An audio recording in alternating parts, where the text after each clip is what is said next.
Boom, baby. We are live. Welcome to Tokyo Crypto Show, episode number 100. We did it. We did it. We made 100 episodes here, guys. Congratulations. What a time to be alive. Charlie, what can I say? It's dedication, baby. What do you do? Yeah. So, I mean, if we were going to look at it, right? I think Jim H in the chat, he said something like, what did he say exactly? If I pull it up here, he said something along the lines of like, yes, I didn't miss it. Number 100. If I'd only listened to the advice on episode 1, crying emoji. and then I said, here's your second chance. Somebody else said your 100th chance. Your 100th chance, indeed.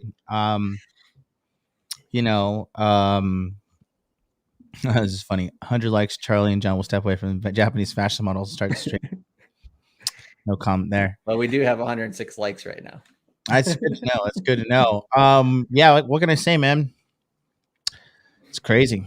Yeah, I mean, if we were to do the math on it, right? We did middle of February 2019.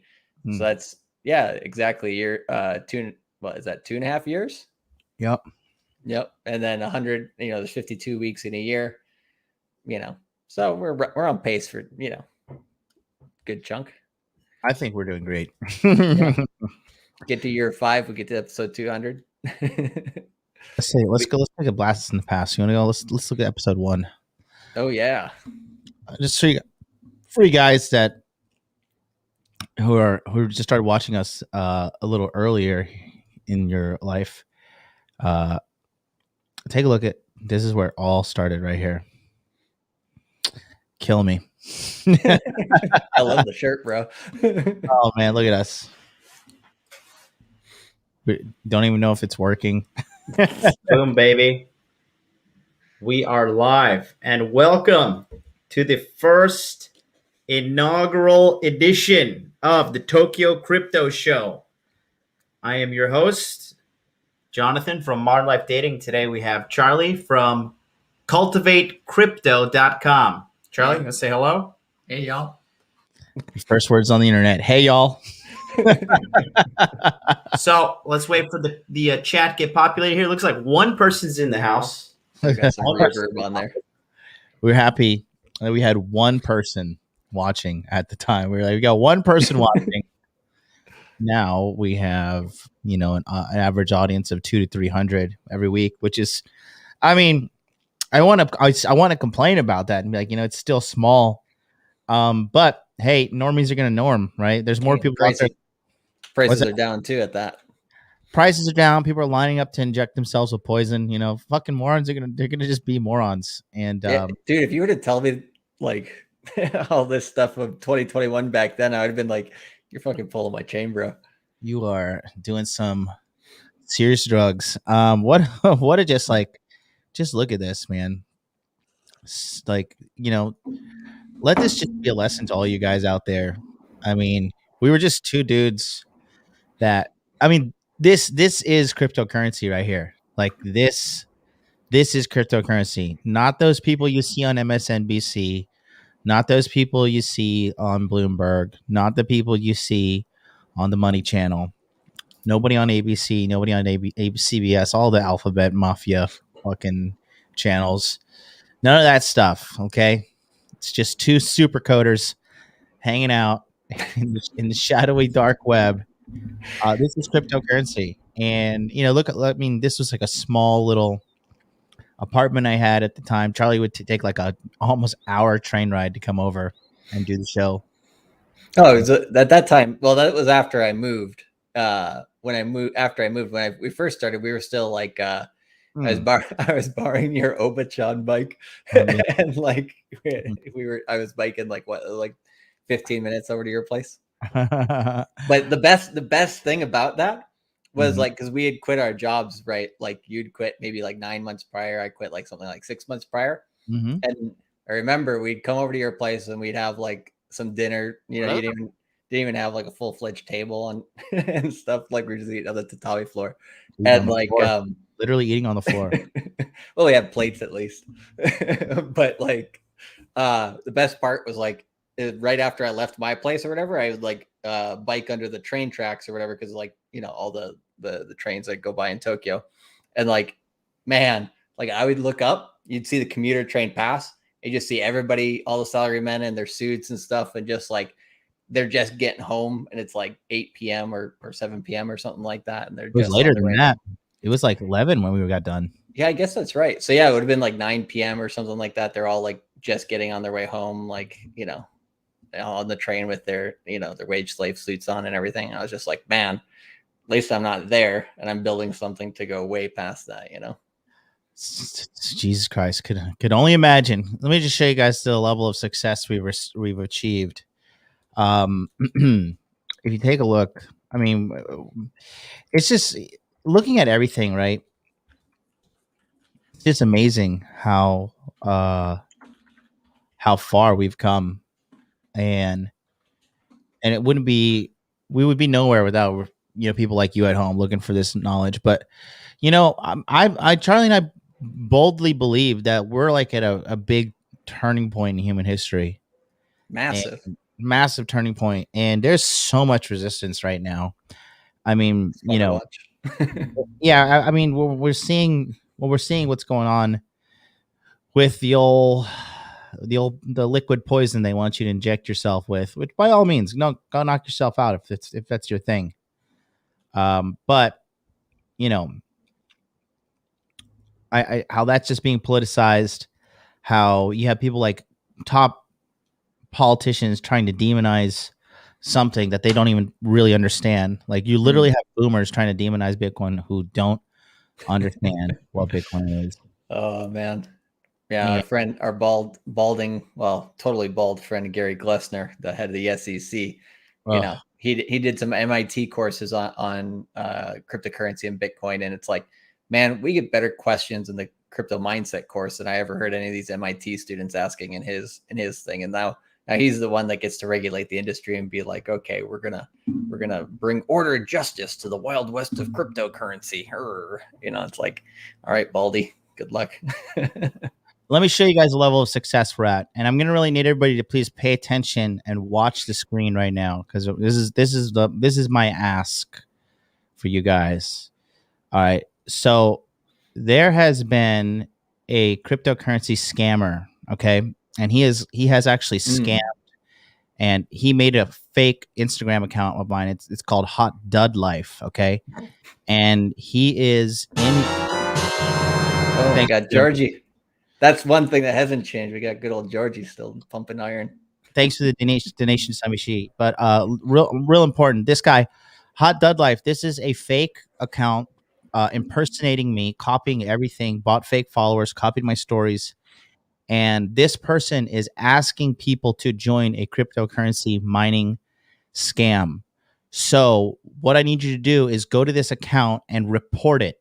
Click the report button, and then click impersonating somebody, and then put someone I know. This is his second attempt. We took down the first account. We were able to take that one down. This second account has not been able to been taken down yet. The AI is the Instagram AI determined that it was not a scam account when it 100% is. I reported this, Charlie, and Instagram sent me back like, hey, we've checked everything out, and it looks like this guy isn't a scam account. And so it's because the AI did it. And so, you know, I'm going to put this in the chat for you guys. So please report this account. The link is in the chat of Charlie's and of mine. Just please report, because this person is trying to do damage to the cryptocurrency empire that Charlie and I have built. And I'm sure if Charlie used Instagram, they would have already made a fake account as well. I have literally one picture on my Instagram. Me, Charlie Lee from the guy who made Litecoin, and Max Kaiser, the Bitcoin Maxi. Yeah. So that's the account right there, Hot Dud Life. You can click the link in the chat, but just please report this guy. That's just showing you like how big we're getting. We're getting to the point that people are impersonating us and trying to, you know, damage our reputations, damage our business, and hurt people in the process. So, and that's the biggest part, right? Like people that just end up falling for shit. Like I get these, spam bots at the end of each show that I have to like go in there literally every single day and be like, okay, these guys, and I just keep banning them. And they're like, they say like cultivate crypto, like a message replied to from me or something. But now I've banned so many of them, they have to put like umlauts and like little, different, like, what do you call them, things on there just to like make them look like try to make them look legit. It's just like really, really annoying. But then you still get people who, click those things and are like, there's some people who recognize it as a scammer, but I would say 9 out of 10 people recognize it as a scam. But when you give me this one to press or whatever, like, just at first glance, it looks pretty damn close. So, just, pretty annoying in general.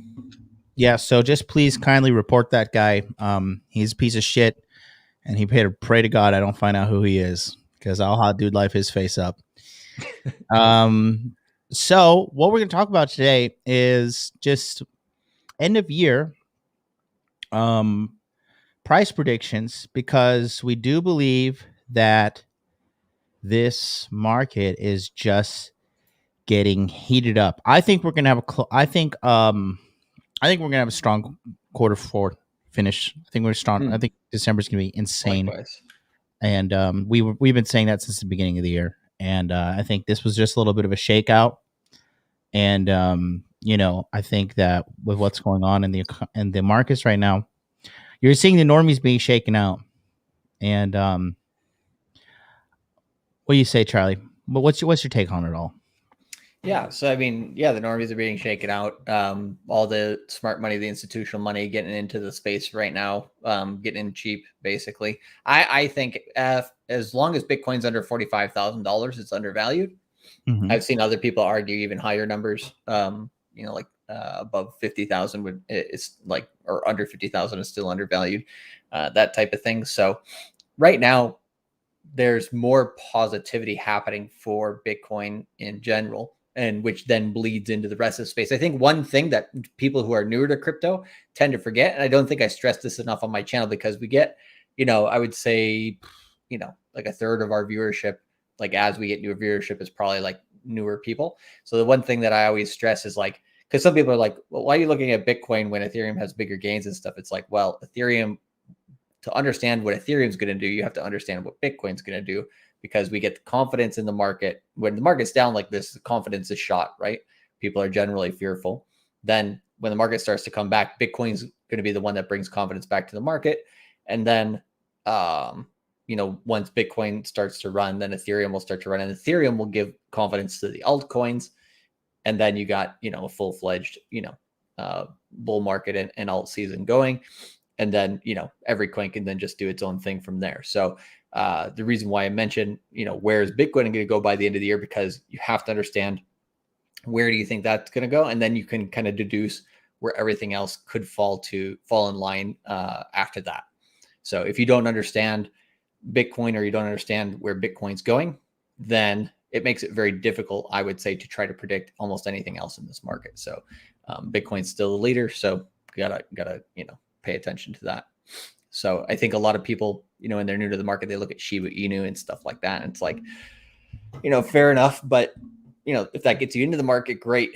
But then you got to learn what's really, has value in this market. I would say Ethereum right now is a thing that, I would recommend people to be buying the most. We've been recommending that since the beginning of this year. I would here for me. Yeah, exactly. And I think, kind of going back to the people who are mentioning to the first episode, it's like 2019, great. Buy as much Bitcoin under $10,000 as you can. Mm-hmm. Last year, 2020, buy as much Ethereum as you can under $1,000, right? Or also Bitcoin, well, it was under $10,000 for the first half of last year. Mm-hmm. And then this year, right, buy as much Ethereum as you can, period. Plus, buy as much DOT as you can. I was originally saying under $10, but even under 20 is still fantastic. Still steal. It's robbery, man. It's straight up robbery. DOT is extremely undervalued. So we're just going to do what you guys like us to do most. Talk about price. And we'll do some questions and stuff as well in the chat. So if you guys just want to add us in the chat with any questions, Also, if you want to send a direct donation or a super chat, whatever, we'll be able to highlight that quicker. Charlie, you want to pull up the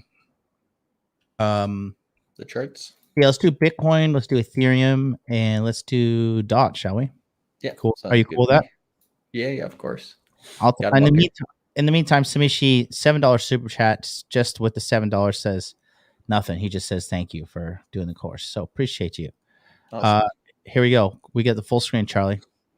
Cool.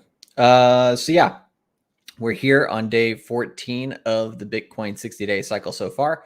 Have the high here around day 11 or so. So yeah, the cycle's been pretty positive. The most important thing about this current cycle is that we did beat the previous cycle high, right? And what that means is usually when you see a cycle beating the previous cycle high, it gives you a chance, a better chance, I would say, of this being what we call a right translated cycle, with the high coming in the second half of the cycle past day 30. So day 30 of this 60-day cycle is right there on August 20th. All right. So the next 2 weeks, basically, all we need to pay attention to is Bitcoin closer to 45,000 or is it closer to 30,000? Right. And right on August 20th, or just a day before, or just a day after, the closer it is to one or the other, that gives you the better likelihood or probability that it will either go higher or lower. So like I said here, if you get above 30, if we hold above 36,000 or have a price above 37,000 by August 20th, then in my opinion, that's going to give us the more likely chance to beat the previous high and then also beat the $45,000 mark in the second half of the cycle in late August, early September. But then, of course, if we go lower here and we're below, let's say $35,000, getting closer to August 20th, then it's more Bitcoin at that point will have more of a propensity to go down. But either way, to be honest, either way the price goes within this 60-day cycle, in my opinion, we'll have we either already have the low in for since the Bitcoin all-time high, or we'll have the low in by the end of this 60-day cycle. Low for the rest of the year? Correct. So we already either have that low in for the rest of the year, or we're going to get that low within September, in my opinion. And so if it does go lower, right, that lower price for me would be about actually between right where this price range is. You can see the price here between $23,500 and $25,000 would be about the range that I would aim if we did have one more negative cycle. But then I would, in my opinion, this would be the end of this downturn, and then we would get some movement up. But we could already have that finished. There's a couple of ways to look at this. But either way, my end of year price predictions for that we'll be talking about here in a little bit are the same, with either the low being already in or the low coming in at the end of this cycle. So that this next 60 days isn't going to determine, in my opinion, where we end up at the end of the year. I think that's already, I'm pretty confident that we're going to end up at new all-time highs by the end of the year, regardless of if we break below 30,000 or not. Now, it would be better if we stayed above, the $35,000 mark and had a nice proper cycle here, come back down to this mid 30K area in the end of September, middle of September, and then, rip up from October. That would just make it easier to move up and more of a gradual step up to the end of the year.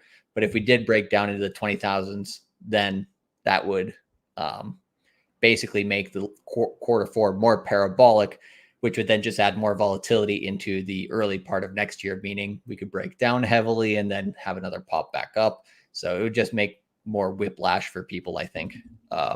So I'd rather have like a slow but steady increase throughout the year rather than like a bunch of crazy volatility, But of course, the exchanges and Wall Street and the people who, are trying to shake you out of your Bitcoin, shake that loose change, that lunch money out of your pockets, they would much rather have the volatility if they can get it. So that's where I'm thinking. So what the year low is like? What is it? 29 something? 29 change? Say, the low so far for this entire calendar year. Yeah. Let's see here. This was January 4th. Let's see, where's January 1st? January 1st. That's a fake low though. That's not a real low. I mean, it was a real low. No, I mean, no, it was a real low, but I mean, like after this after this crash right. that caused so many people to go into existential crises. Yeah, the low for the early part of this year, right on January 4th, that low was 29,934. Actually, this one is a little bit lower. This one's 28,600. So actually, this low after the crash was the low for the year as well. About, I believe. Yeah, actually, no, the low at the very beginning of the year was 27,700. So it's basically about $1,000 difference, but so not splitting hairs too much. But yeah, about 28,000. So we wicked down to about 28 and change. 28,600. Yep. And then the end of the cycle was about 29,300, and then we, had a pretty easy, 1 to 2 weeks of just up action, which was about a 44% increase, which, in any other market would be, a huge increase. And this just happened to, casually with Bitcoin. All over CNN, right? Yeah, exactly. So that's what I'm thinking on the probabilities of within the next 60 days. But regardless, I do think we hit all-time highs by the end of the year. The reason being, if we were to take a look at Bitcoin on a wider scale, let's go to maybe here, right?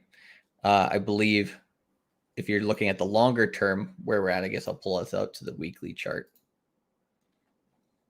Regardless of if this wave 4 has finished or not, right? Whichever situation we're in, we're going into a final wave 5, which with people who don't understand or know what Elliott waves is, this means when you have a trend, you have 3 waves, 1, 3, and 5 with the trend, and then you have 2 waves against the trend.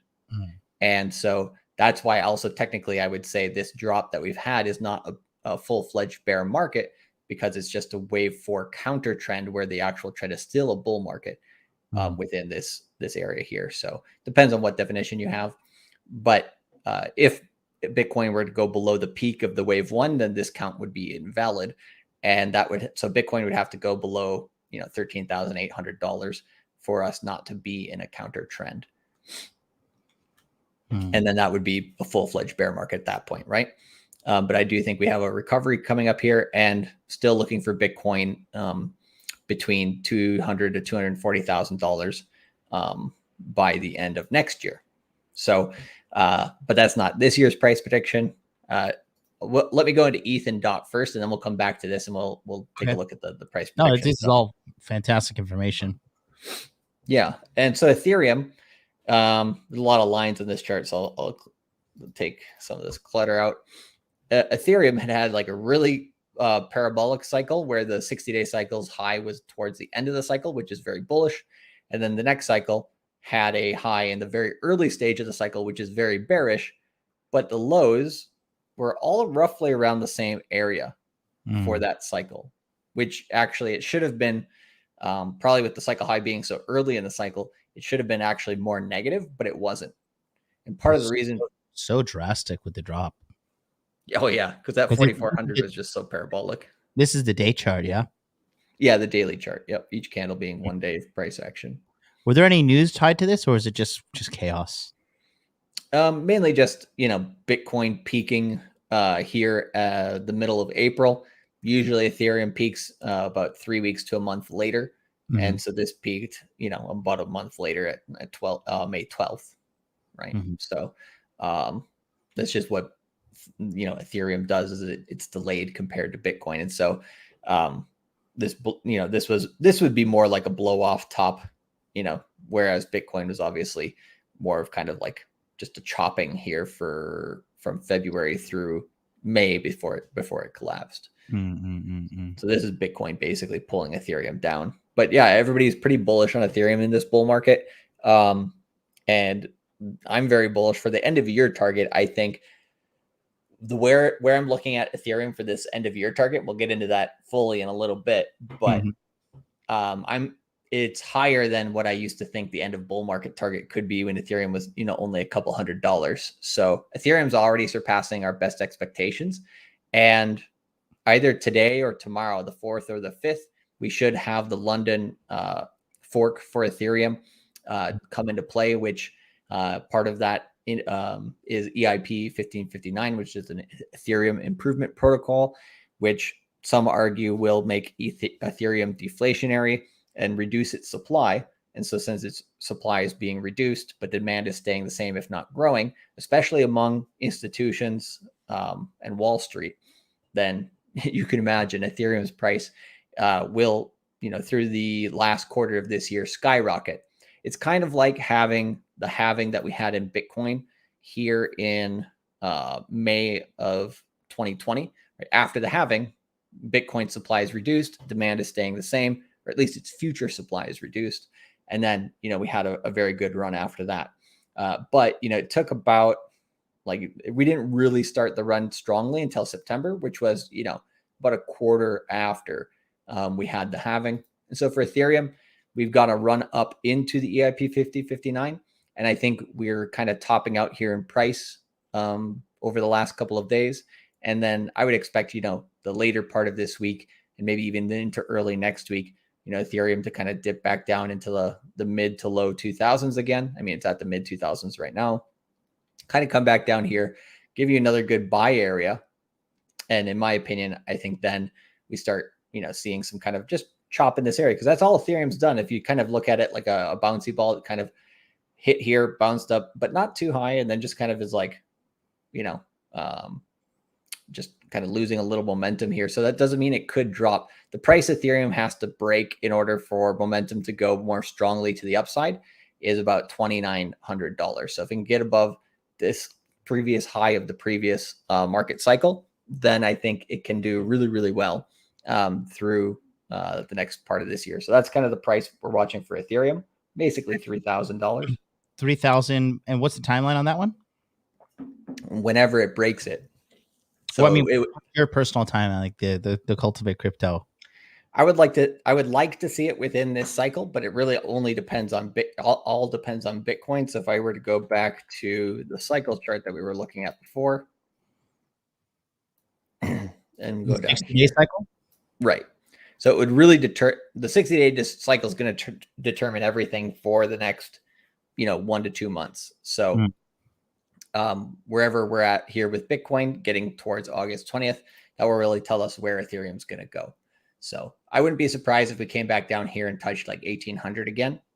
That would be another great buy opportunity. If Bitcoin does break below 30,000, Ethereum is probably going to break down to like 1,500. Right. But the interesting thing about that is that because of the supply reduction that's happening after EIP 1559, through burning and different mechanisms, we won't go into too much detail here, but basically after that, I think Ethereum could, if Bitcoin were to go back below 30K and Ethereum were to have the ability to crash harder, let's say down to like $1,000, pretty much the improvement after EIP 1559, I think will basically prevent that. It'll cushion any downside and it will give more momentum to any upside. So whichever way Bitcoin goes, right, Ethereum either goes down less than it would have without a EIP 1559, or it goes up higher than it would have without EIP 1559. So in the bullish trend, it gives it extra juice, extra rocket fuel. In the downtrend, it gives it more cushion, so that it doesn't lose value as fast. So both ways, it's a good improvement. Looking wild, man. Yeah, so it's all good. You see what Elta says with that comment on the screen? Yeah, there will be a day when we will marvel at whole ETH coiners in the way we do with Bitcoin. I agree 100%. Yep. Yeah, man. I'm telling you, like, dude, here, let this be the Tokyo Crypto Show Big 100 prediction. But I'm telling you, man, like, we're gonna see $15,000 per Ethereum, like, because it's not because Ethereum is a superior tech or blah blah blah. It's just because they got to the market first. Like, let's be honest, Bitcoin's technology, it's good and all, but I mean, Bitcoin really is boomer coin. Oh yeah, in the crypto space. Yep. It's boomer coin to the max, but like, one, Bitcoin got to the market first, and two, I mean, Bitcoin is the market, let's be honest. And then three, the fucking archaic financial and banking system is so shit. Like Bitcoin's archaic technology. This is really like a fundamentally great alternative. And if you really look into it, it's like it's more so like the system we currently have is just fucking atrocious. Yep. Well, then the other thing is, technically speaking, I mean, Bitcoin is more decentralized than Ethereum. You could argue that, which means that it's harder for the banks to control. But because it has more brand market name and more liquidity, in terms of there's more money floating through it, then it's the first thing that they're going to go to. But as soon as Ethereum, right, can gain on it in terms of market cap and can start, grabbing more percentage of the market, I think people, in places like Wall Street, you can already see them starting to pivot towards DeFi, not in like a wholehearted way, but they want to because they want to go with like a more centralized system that's a little bit closer to what they prefer. So over the next, 5 to 10 years, you're going to see a lot of push and pull action between, the crypto space, new innovation in the crypto space, and Wall Street and the governments in general wanting to try to exert some control on crypto. And the only control that they can really try to exert on it right now is, through regulations, how people get money in and out of crypto, taxes, all those things. But with the central bank digital currencies, they're gonna feel like, or they're gonna try to push the narrative that they are trying to control crypto more and tame the Wild West. But what actually is going to happen is they're going to make more dollars flow into the system, and then the people who are innovating in the crypto space and making truly decentralized systems, either with Bitcoin, Ethereum, Polkadot, Cosmos, all these different technologies, if they're the people who are truly making the decentralized products that are built to last, they're going to be like the Trojan horses that eventually the Wall Street types can be like, well, we have to use that because that system's better. But and decentralization is better for banking flat out. Even if you just look at the traditional system, whenever you see a country with more banks, the more banks, the better, especially like credit unions and local banking systems, the more, right, the better. Usually you see a healthier economy in that situation. But of course, the Federal Reserve and the Bank of International Settlements, which is the world's central bank, they want as much control as possible. So as much centralization as possible is what they want. So, but they're totally on a slippery slope and losing that fight. And by doing more money printing, that's just going to push up the price of Bitcoin compared to other assets and Ethereum as well. So you're just going to get this huge flooding and these different waves of people coming into the crypto market throughout this decade. I think we're seeing the first one. We saw the first wave, right, in this decade earlier this year, late last year. Another one, big one's coming at the end of this year, in my opinion. Yeah, it's going to be good stuff, man. It's going to be good. Yeah. And so here with this chart, what we're looking at is Bitcoin dominance. And I was kind of conservative with some of the price predictions. We'll look at, we'll talk about this for a second. Then I'll go look at DOT and then we'll do some of those price predictions. But like looking at Bitcoin dominance here, I was pretty conservative, thinking that Bitcoin is going to be about 40% dominant of the market, but actually Bitcoin could be less dominant. So some of these predictions we'll make today actually could be higher. So I'll give two predictions. I'll give a conservative prediction and a normal prediction, but actually even the normal prediction could be lowballing some of these coins by a little bit. So we'll talk about how the market cap kind of fits into that in a second here. But going back to DOT, which we wanted to take a look at, right?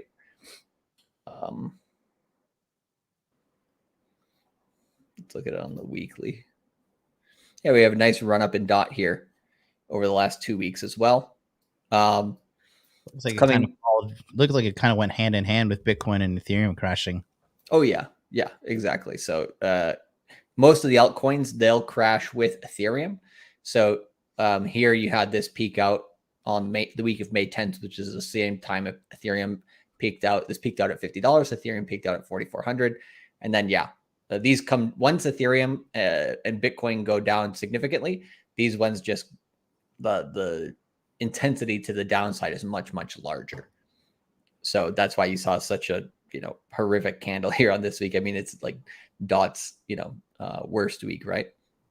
And you got this bottom though, still above, well, I guess the technical bottom was about $10.30 35 cents. But yeah, most of the bottom here is around $12, $13, $14. And, it's recovered decently since then. But again, this is going to all depend. I would say until we get DOT above this 12-week EMA, it's still in a downtrend.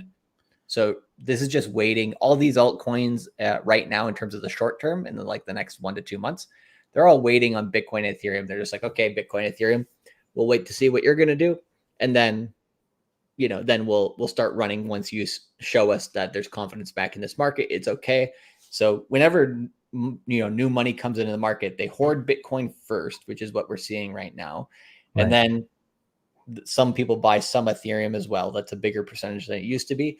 But then once Bitcoin gets confidence, people put a little bit more in Ethereum. And then once Ethereum gains confidence as well, then just the money starts flowing into alts like crazy. So you're gonna see a bit of a delayed reaction on most altcoins compared to Bitcoin and Ethereum from where we're at right now. I'm liking it. Yeah, I just think we're kind of just in this kind of, we got our little hit, our little dopamine hit, and Marcus, made a pretty big jump, within these last 2 weeks. Everybody's kind of back down, thinking like, well, woe is me, crypto's sloshing sideways. We need like super price action to like keep people interested to an extent. Yeah. But it's all good because, I mean, this is not changing the long-term trajectory of where cryptocurrency is heading. Do you want to talk about Hex? Yeah, sure. Let me pull up. Well, I can pull up I have a better chart if I pull it up on here. Because Hex is doing some interesting stuff right now. It was about 15 cents last time I took a little bit about Dash. I don't know, man. I think like Dash, Dash was a hit. Dash was like hot. Wasn't it a top 10 in 2017? Dash was up. It was a pretty hot coin in 2017, but and they like ran out of money or something, right? Yeah, their marketing, basically ran out of money and just it's not good. Some crypto company and run out of money. Yeah, exactly. It's just, I don't know. It's one of those things where it's like, don't hang, there's some coins which just, they stick around from previous cycles, but they don't ever come back to their glory days. Right. Yeah. And I think Dash is one of those. It's a nice coin. I like the project. I like what they've been trying to do, but it's just not, it's not something that's going to be going much of anywhere. And you see a lot of these coins like that. They'll pump with the rest of the market, but they won't pump as hard. So it is what it is. But here, I got the Hex chart up now. We could take a quick look at that as well. All right, can you see it here? There we go. So yeah, these 19 days here were basically the sacrifice phase, which was the time where people were sacrificing their Hex, their USDC, their Ethereum, and a few other coins for a political statement to get Pulse Chain. Basically, they're sacrificing for Pulse Chain. But because Pulse Chain is starting at 0, they say, hey, you're sacrificing it for a political event or a political statement saying the world should be decentralized, or we should have freedom to have decentralized financial systems. And it's a way for you to, once you do get your Pulse, have no taxable event because you're getting it at absolute 0, and you may not get anything. So there's no promise of anything when it comes to that. So that was a whole interesting little experiment here in crypto. Very cultish to an extent. Well, it's kind of interesting because like people had the same reaction, to Bitcoin and to almost any other crypto community. You could probably, say the same thing. I mean, look at the Link Marines and all these others. It's like which tribe do you ascribe to? But when Bitcoin started, you get evangelists and you get all these fervent, people discussing it. And that's, because when you're making a lot of money on something, of course, you're going to talk about it, and you're going to evangelize it. So it's kind of natural in human nature. But yeah, I mean, you definitely have that aspect to it. But yeah, the cool thing about this was, so during this sacrifice phase, there's a little less fireworks than people expected. The majority of the volatility was right at the beginning. And then right after what they called the volume phase, where everybody kind of had equal amounts of pulse multipliers that they could get, and then it gets more expensive to sacrifice from there on out. But anyways, this whole thing, all that means is there's a couple of ways to look at this, but we're going into what I believe is kind of like a last impulse before Hex kind of just does like a crab market for maybe a few months. So the next price increase, I do believe we will pass the previous highs that we had here. And it depends on how conservative you are. This is the short term that I'm talking about, maybe like within the next 1 month of Hex price. I could see us hitting anywhere between 23 to 39 cents. That would be a reasonable range. It is possible that it goes higher during that period of time, but it's looking like it's going to expand to the upside. The one thing that you can kind of look at it, which is interesting on this, you can go down to a lower time frame and look at it compared to its Bollinger Bands, and you can see it broke its downtrend.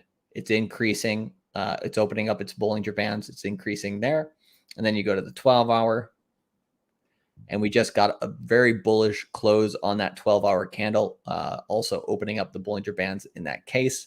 So we want to see the next few 12-hour candles kind of continue that move, similar to what you saw here in the last breakout, right? Opens up those Bollinger Bands, and then the next few candles, you can get some very, very bullish action.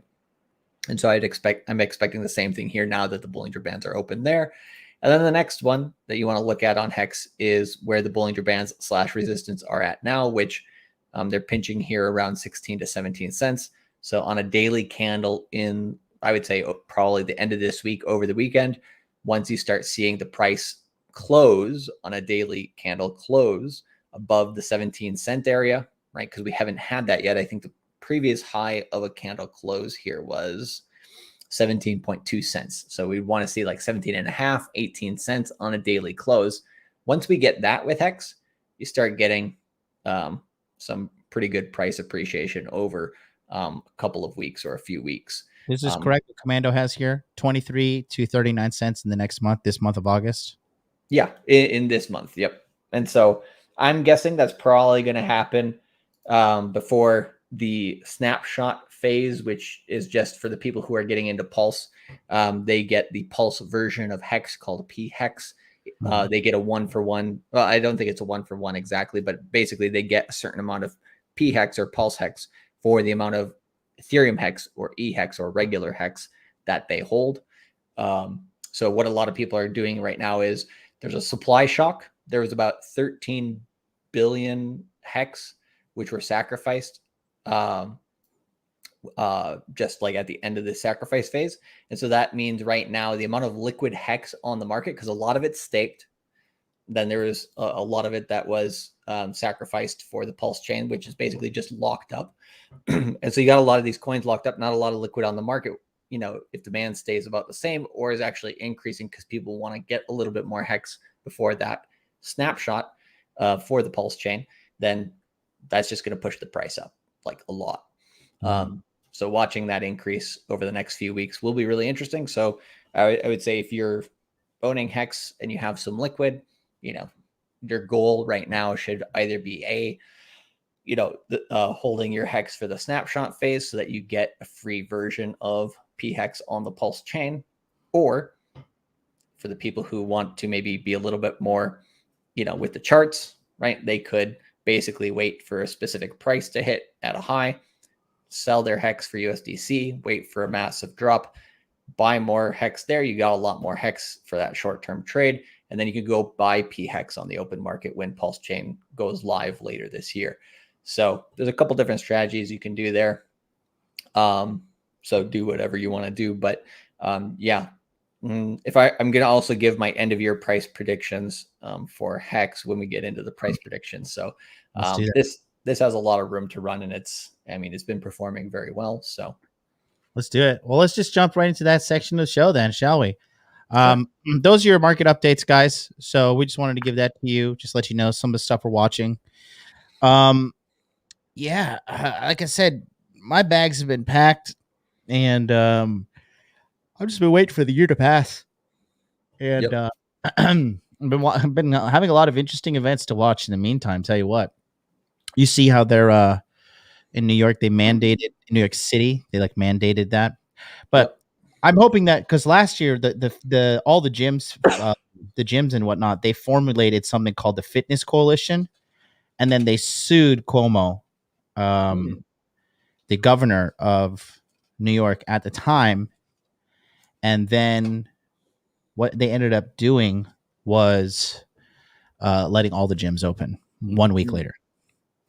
The government's run by a bunch of cowards, right? Yeah. Well, it's one of these things where it's like it should be illegal to restrict people from accessing like normal daily life things. Just like, I don't see how that's even.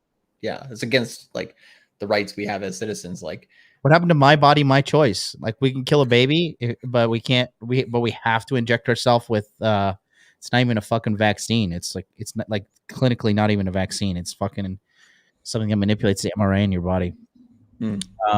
But yeah, I mean, it should be live and let live, and like people make the decisions. I mean, their own medical decisions should be up to them, not like up to the government to decide, like as we said. So I want to play something that's kind of related to that, because with people having, does anybody want to hear, just put a 1 in the chat if you want to hear like how we need to respond to government censorship, because I see a lot of people talking about the infrastructure bill. Put a 1 in the chat if you want me to play this thing that's similar. It's talking about vaccines and fighting back against it versus you just want us to keep doing the show. Put a 2, because I think this is kind of important, because this guy makes a pretty good statement, and they already like pulled they put the whole he used to have a blue check mark on Instagram. Now they pulled him. They banned him off of all the social media. They're starting to deplatform the guy. This guy Danny Stepper says, "Red pill me, daddy." Yeah, I think there's some people, who are like, I don't want to hear politics too much, and there's some people who are like, I really want to hear what people have to say. And I think at the end of the day, cryptocurrency is freedom, right? And a hope for a lot of people. So, I mean, when you're talking about freedom, you're going to talk about freedom in many different forms. So I think that's fine. But I know there's some people who are just like, they get bombarded with it every day. So, but it looks like the chat's ready for it. Yeah, they have like 2 people said no, so I'll go ahead and permanently ban them from the stream. Hey man, freedom of speech. You got a little. No, I know. I'm just joking. I'll let him go. I know. But I just want to, because this is important. So this is the guy. This is a 2-part rant, and let me show you. So actually, there's a really good Instagram for cryptocurrency. You guys don't donate $100 right now. Thanks for you're the donut. You're a beta male. You're a cuck. You're blue pill for life. Send me $1,000 in donation right now. And that's Willie, $9.99 super chat to my channel and $9.99 super chat to your channel. That's how you know he's a real one. That is how you know he's a real one. Okay, so let me just show you a couple of things, right? All right, okay. Because this is the guy. I want to show you who the guy was. This guy is ultra based, man, because this guy predicted it. I actually emailed him to come on the show. Oh, okay. Interesting. Okay, so this is the Instagram Crypto Aims, really good. Did you see this? Somebody put this. This is real. Somebody put this on the side of a building. It looks like Fuck your infrastructure bill. Don't tax my Bitcoin. Just print more money, right? Oh man. And then another thing is we'll talk. I think because a lot of people are talking about the infrastructure bill, but this is the guy I'm talking about here. Take a look at this. This is, and I want to show his thing. Of course, the fact checkers have said this is false, but just this is. I mean, this guy is definitely ultra Chad. But make sure you guys can hear it in the chat. Let me know. Here we go. Don't need a mask. The mask is about compliance because they know Canadians like to do what they're told. So they tell you have to wear a mask. Next, they're going to tell. What's that? You got some echo, but we can hear it. Okay, hold on. So you have to contact. I think 1 second. I gotta. Yeah, I think you might have to mute my end, or I'm not sure how that works. Yeah, StreamYard is so. Hold on. Just give me a nod ahead. I'm gonna have to mute you permanently. Just nod your head if there is no echo. Here we go. don't need a mask. The mask is about compliance because they know Canadians like to do what they're told. So if they tell you have to wear a mask, next they're going to tell you have to contact trace. Then they're going to tell you have to take the vaccine. And because Canadians like to do what they're told, they're hoping that everyone just complies. And then guess what, kids? Once you take your vaccine, like a dumb person that doesn't know any better, they're going to tell you, sorry, the vaccine isn't as effective as we thought it was going to be. So now you still got to wear your mask, still got to get contact trace, still have all the restrictions and social distancing, and still take your vaccine. And then what did you get out of all of this? You got a whole year where you weren't allowed to travel. Your business was closed. They took your rights and freedoms. They forced a vaccine on you.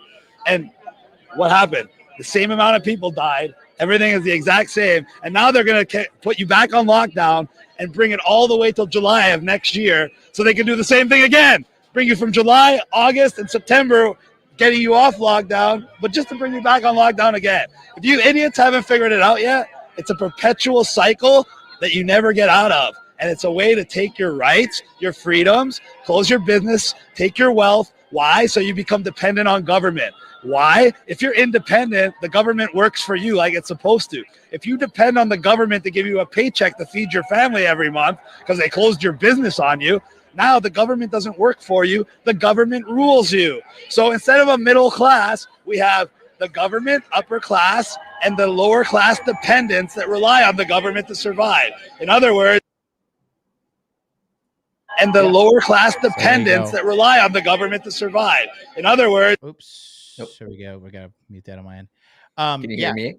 Yeah, I can hear you. Okay. Yeah, I mean, the interesting thing about that is, basically the same conclusion as what Richard Warner in the Princes of the Yen documentary, right? Not talking about the Princes of the Yen documentary themselves, but a couple of weeks ago, I mentioned to people go watch his Real Vision discussion. I think it was, if you just type in Richard Werner Real Vision, right? It was from the summer of 2020. Basically came to the same conclusion. This is a guy who is an macroeconomics scholar talking about how the Federal Reserve is trying to control, basically people through money printing and all these different things. So it's interesting that he came to the same conclusion as that. Yep. David Ruffalo says CA masking up again. Yeah.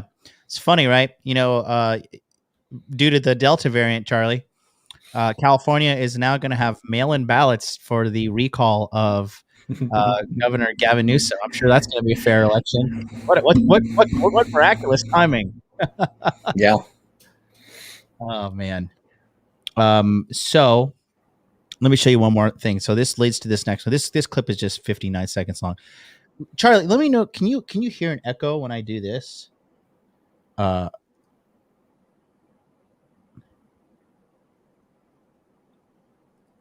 on. I think they. Can you hear an echo? I can't hear anything. All right. Let me know. Okay, this should be fine. Let me just double, because StreamYard always does this. They need to fix their software because sometimes it echoes, sometimes it doesn't. Okay, so this is him now. Okay, he makes a really good case about the government because what this all is, right? And not to get too conspiracy theory on you guys, but what this all is what we're seeing right now with the whole vaccination shit. Is I think the governments are testing how much they can push and bully people. Charlie, you there? You look confused. No, I'm just listening to you.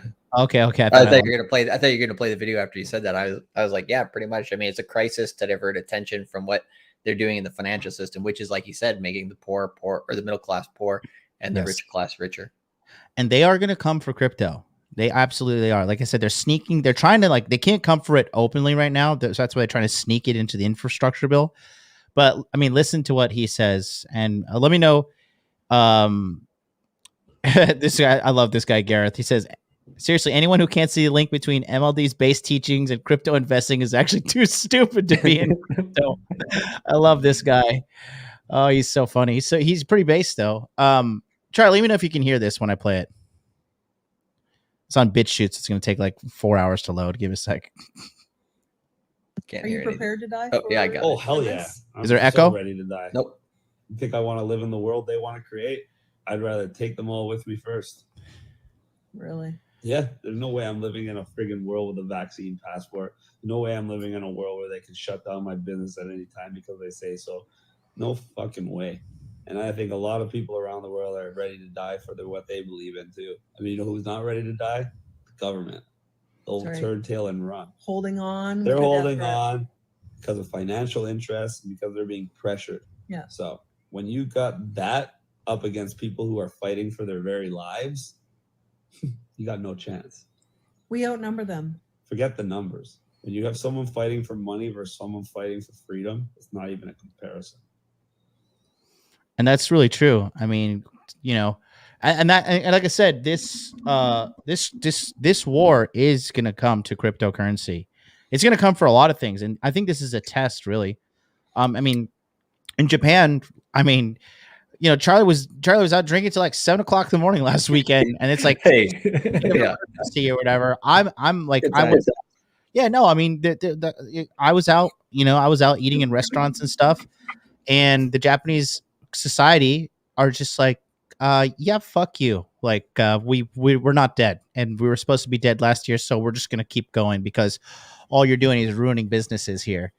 And they're trying to, like, you know, they're trying to like fear monger and get people like, there's like so much misinformation among young Japanese. Like, all Japanese people watch like basically the CNN of Japan, which is NHK, and NHK every day is like, you're gonna fucking die, so you better get the vaccine. and Mr. fucking Kobayashi, you know, freaks out with his wife and, you know, his grandma and grandpa, and they all go to the fucking normie vaccine center and inject themselves with poison. But the younger Japanese are not, the numbers are really, really low. The ones that are complying the most, of course, are women, younger women, because, you know, they're just like afraid. You know, fucking Tina went and got the vaccine, idiot. She's feeling sick and shit now too. And I was just like, she's like, literally the day she got the second dose, she's like, she's been feeling sick. She's been fucking fever, feeling awful. And I was just like, you're a dummy. And, you know, that's what you get for buying Ripple as well. But, you know, I think this is a big compliance test. And what he said is true. Like, when people actually, and I'm not saying like, you know, get your pitchforks and AK-47s and fucking, you know, go and overthrow the government. But I'm just saying peaceful non-compliance, because they are going to, like, if you let the government bully you around, it's never going to fucking stop. Like, they're not going to stop. It's not gonna be like, okay, we've had enough, you know? Like, the bully takes your lunch money every single day until you tell him, no, stop taking my lunch money. The government's the same way, and it's like an uncomfortable conversation people don't want to have, but that's why they're like trying to come for fucking crypto right now. And every time they come for it, it's been a pretty big failure, to be honest. Like, you know, this was the big China bomb that was supposed to kill everybody, and here we are.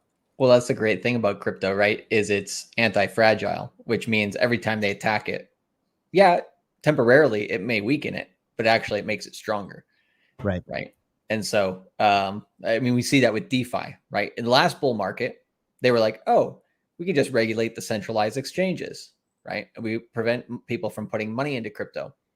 Well, a couple of years later, right, you get Uniswap coming up. You get these decentralized exchanges where people can, you know, anonymously, semi-anonymously, trade exchange, and do all these things with crypto. And they're like, okay, well, no, this is another problem. Like, how do we regulate this? And then once they figure out how to regulate that, beta mail. Yeah.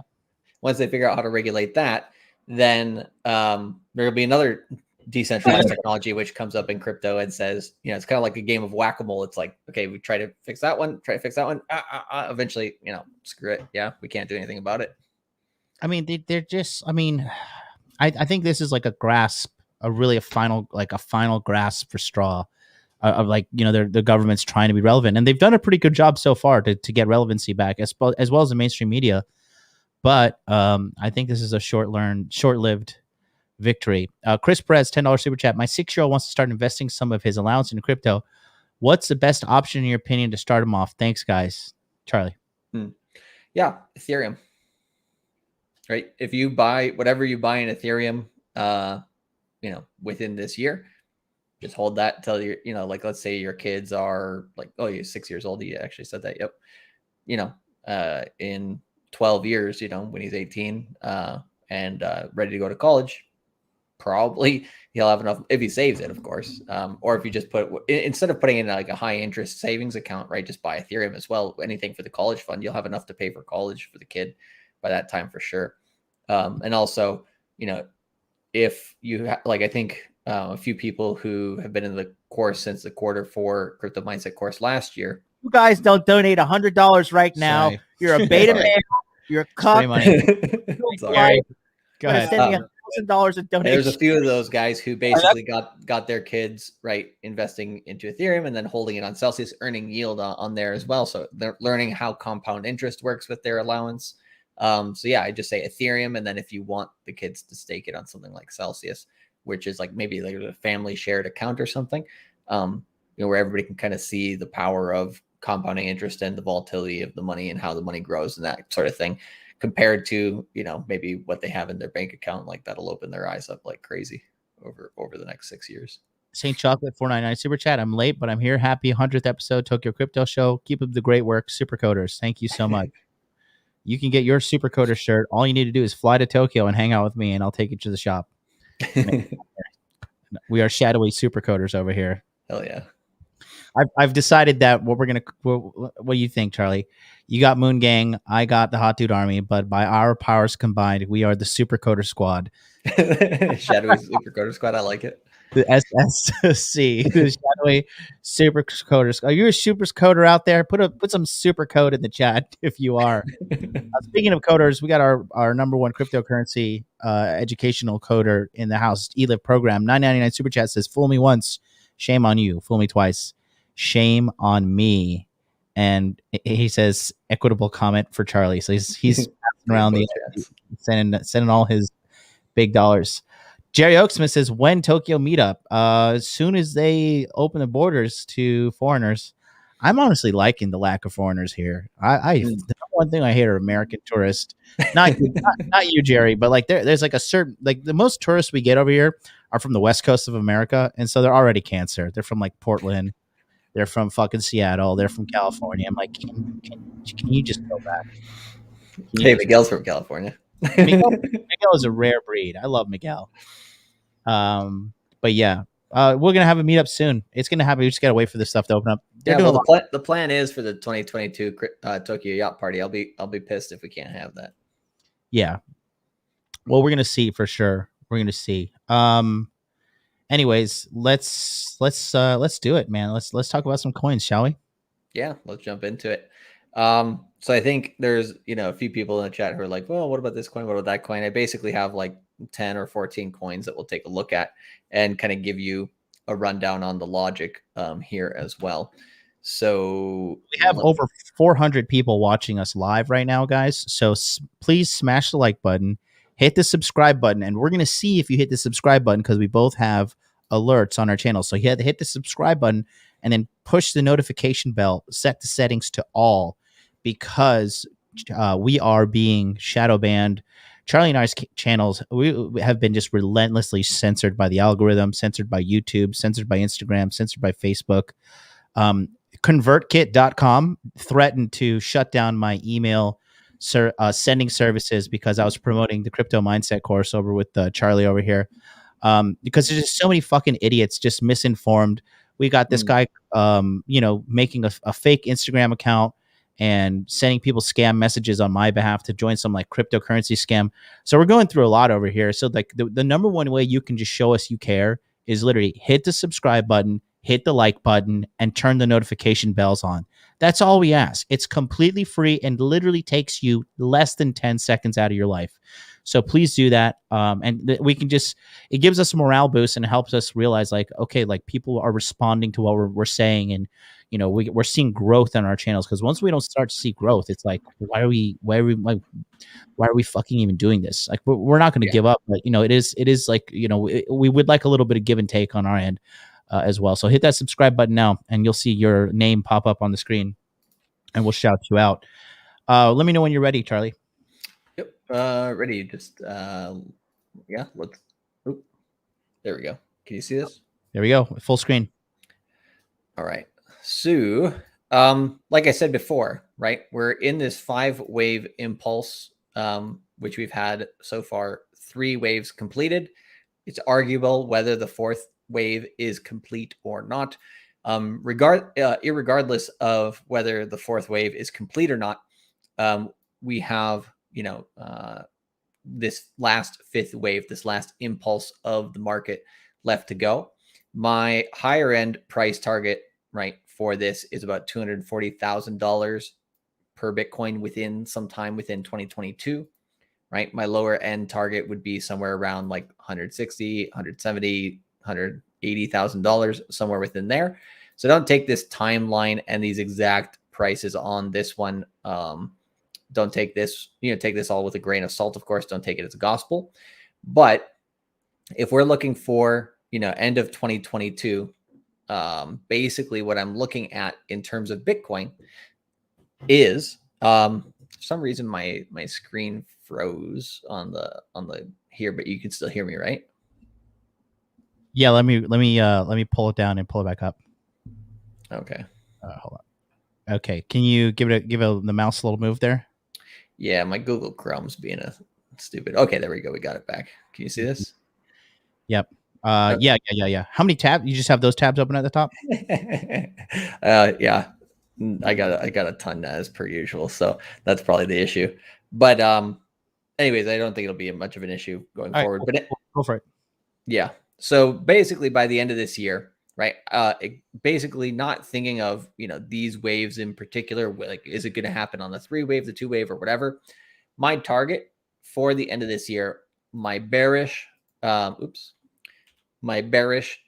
for the end of this year. I could go a little bit lower, but I'm going to say my bearish target for the end of this year on Bitcoin, and so we're looking here towards the end of 2022, is $95,000 on the low end. So I do think we'll hit $95,000 by the end of the year. Doesn't mean on December 31st of 2021 we're going to hit $95,000. It means anytime before then, I think at minimum Bitcoin will hit $95,000. $95,000. Put it in the chat, Commando. $95,000 Bitcoin by the end of the year. Go ahead, Charlie. And up to about $125,000 by the end of the year. So something along these lines here in this box is what I'm expecting to happen at some point before the end of this year. And so that would, the average price between there would basically give us an average price of about $110,000 per Bitcoin sometime before the end of 2021. I like it. Yeah. So pretty simple. Some people have had higher price targets before the end of the year. Some people have slightly lower price targets. I mean, there's many people in the market talking about this. But I would say this is a very reasonable, not too crazy price prediction, which I like to have. I mean, if this gets exceeded, fantastic. I don't care. Like, let's go, the more the merrier, right? But generally speaking, I would say this area is what I'm looking for towards the end of this year. Then the interesting thing about that is we'll look at this thing a little bit later. Somebody in the super chats asked about this Chia network, so I just had pulled it up. We'll take a look at that maybe towards the end. But what can we have to go like, okay, so Bitcoin, $110,000, right? What does that mean for the market cap of Bitcoin? And then what does that mean for the market cap of all cryptocurrencies? And this information we can use to try to determine the prices of the other coins. So you see the market cap right now at about $1.6 trillion for all cryptocurrencies, and Bitcoin's market cap is about $733 billion at this current $40,000 price range. And then also, to understand market cap, you also have to take a look at supply, right? So Bitcoin supply is currently, in terms of circulating supply, is $18.7 million, 18.7 million Bitcoin in circulation. I would say if we round that up to, let's say, 18.9 million Bitcoin will be in circulation by the end of this year. I didn't go and try to figure out exactly how many Bitcoin will be in circulation by the end of this year. You could probably be a little bit more exact on this if you want, but I'm giving, general price ranges. So if we go here onto the market cap calculator and we say the supply for Bitcoin right, is 18.9 million, right? And we say the end of year price is $110,000 per Bitcoin. That gives Bitcoin's market cap here of about $2.1 trillion. So when you go here to coin market cap, that's more market cap than we have in all of cryptocurrency right now. So that's a lot. For Bitcoin to get to that price, you have to get a pretty high market cap. That's, I mean, so that's 2 trillion. Yeah, 2.1. That's not that much. The way they're fucking printing all the funny money. Exactly. So, but compared to the whole crypto market where it's at now, right, it's a lot of money. So that means we have to, even just like if Bitcoin were to suck up all the money in crypto right now and have 100% market dominance, we would still need, another $500 million, $500 billion to get that. So that means there's a lot of money that needs to be flowing into this market in order for this price prediction to happen. But that's the logic that we're doing here. And then the other logic is, okay, how much of the market will Bitcoin be dominating? Right. So currently Bitcoin is dominating the market at 46% of the market cap. It is within Bitcoin at the moment. I do think that if we get a price run on Bitcoin, then more money will be flowing into the altcoins. So the Bitcoin dominance in the market will go back down. So I did actually a very conservative market dominance on Bitcoin, being at around this area here of 40%. So if Bitcoin is 40% dominant with a 2.1 trillion market cap, that's about $110,000 or $111,000 per Bitcoin. So that's pretty reasonable. Not too crazy to the upside or the downside. I would say pretty like conservatively bullish is the term that I like to use there. And then if we go and we take this, okay, so that's for Bitcoin end of year target. Okay, how do we then extrapolate that? So that's the base logic for all the other coin predictions that we'll mention here. So then you take it one step further and you say, okay, well, what's the second biggest cryptocurrency? Well, that's Ethereum. And so the next part with Ethereum is, okay, well, how much is the market cap right now? It's $306 billion. And currently Ethereum is about 20% of the market cap. I think Ethereum's market cap in terms of dominance will grow in the market. So I think if I was to be kind of conservative with Ethereum as well, say 25% dominance. So Bitcoin going down 5% dominance, Ethereum going up 5 or 6% dominance from where it's at. And if we have $2.1 trillion market cap for Bitcoin, that means for the entire cryptocurrency space, with Bitcoin being 40%, we'll have about $5.2 trillion in market cap for the entire space. By end of year? By end of year. So that's not quite a 5x. I didn't try to do the math on how many X's that is, but it's like a 4 or something X. Look at 3 where we are now. Yeah, 3 and change. There you go. To get to $5.2 trillion. And then if Ethereum is 25% of that $5.2 trillion, we'd have about a $1.3 trillion market cap for Ethereum. So this is where it starts to get kind of interesting, because Ethereum with EIP 1559 is going to have a burn rate and making Ethereum more scarce. So if we open up Ethereum here, I'm giving as much logic as I can so people can follow along, watch us on a recording, and maybe start doing some of this themselves. Believe you me, these motherfuckers are eating it up. And, so when you do a math problem, you want to show as much work as possible so people can kind of go out there and, try the experiment for themselves. So here, the circulating supply of Ethereum, right, is about 116 million Ethereum, 117 million Ethereum. Now, I'm just going to say that burn rate is I'm just going to be extremely conservative.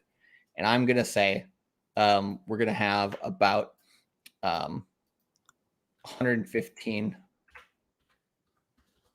million Ethereum in circulation at the end of the year, which I think with EIP 1559 could actually be much less supply than that. So that's only reducing about 1 or 2 million Ethereum from the current supply. It is possible that actually we have a bigger supply crunch than that after EIP 1559, but I didn't want to take that into the equation too much. I just kind of just lowered it a little bit. And like I said before, then going off of a 5.2 trillion market cap for all of cryptocurrency and 2.1 trillion for Bitcoin at 40%, and then 1.3 trillion for Ethereum at 25%. So in order to get a 1.3 trillion market cap for Ethereum, you need about $11,500 Ethereum if it's going to be 25% of the overall market cap at the end of the year. So the end of your target for Ethereum, I would say $11,000 to $12,000. And that's slightly conservative. I would say if I was going to go extremely conservative on Ethereum, I would say about $8,000. If I was going to go more bullish and say actually the burn rate after EIP 5059 will reduce the amount of Ethereum supply that we have out there, maybe even down as far as like, 110 million Ethereum. If that was the case, in order to get a 1.3 trillion market cap, we'd probably have to have something closer to $12,000 Ethereum. So $8,000 to $12,000 is a pretty wide range, but I would say if I had to be a betting man, I would say $11,000 to $12,000 per Ethereum by the end of the year. It's not bad. Yeah, and like I said at the beginning of the show, that is blowing away my earlier predictions of end of bull market for Ethereum price. And this is not the end of bull market prediction. Yeah. Saint Chocolate said that. So this is just so you guys know the best part. This is end of year predictions. Okay. We know that you guys can't be patient for us to sit here and talk about the bull run. So we wanted to talk to you about the end of the year. And Saint Chocolate said it perfectly. The best part is EOY. This stands for end of year, isn't EOBR, end of bull run. And again, right now, I hope you're frothing at the mouth, and I hope you're getting excited for these prices, can you just pull up CoinMarketCap, just look at the prices in general. Okay, look at this: $2,600 Ethereum, $39,016 Bitcoin. Okay, we are looking at minimum 3x on all investments. Obviously, not financial advice. This is just us speculating on the market as we have been doing from the beginning. We are a crypto educational course, and that's what the Crypto Mind course is. We are providing education. We are not providing financial advice. Nothing ever associated with the Tokyo Crypto Show is financial advice. It is all speculation, and it is all education. Correct. That being said, we're pretty good at this speculation shit. Yep. And, at the beginning of the bull market, when Ethereum was 10 times lower than it is now, when it was like $200-$300, I was saying, yeah, end of bull market, we could get an $8,000 to $10,000 Ethereum. Right. And I thought that was kind of crazy at the time. I was like, that's kind of nuts. But like, I could see it happening based on, what's happening here. But we didn't know about, or at least until about October of last year, we didn't have too many details on for Ethereum 2.0, the idea of EIP 5059 reducing Ethereum supply. So that makes me even more bullish on Ethereum. And after I give these price predictions today, I'll tell you guys the math that you can do on these price predictions in order to get end of bull market predictions. And so this right here for Bitcoin and Ethereum, these are the main two, right? And I could say with these ones, this is speculation, but if that happens with Bitcoin, I would say that's very likely to happen for Ethereum's price. And so us extrapolating this logic up to this point, I would say is not going too deep down the rabbit hole. But when it comes to these other tokens, we're going to have much wider ranges for the conservative to conservatively bullish price, because once we get down to these lower range or lower market cap coins, you have to actually extrapolate more, I would say, creative energy. You have to understand a little bit more of where things can go. And it takes a little bit more vision with, is this project going to do well or not kind of thing to understand what end of bull market or end of year prices could be. So, this one, Clausy 999 super chats. Charlie, I found you from Richard Cooper. I was too late for quarter 3, but you have already made me $3,000 and I can't wait for quarter 4. Already on the waiting list. I was red pilled, but now I'm simping for you.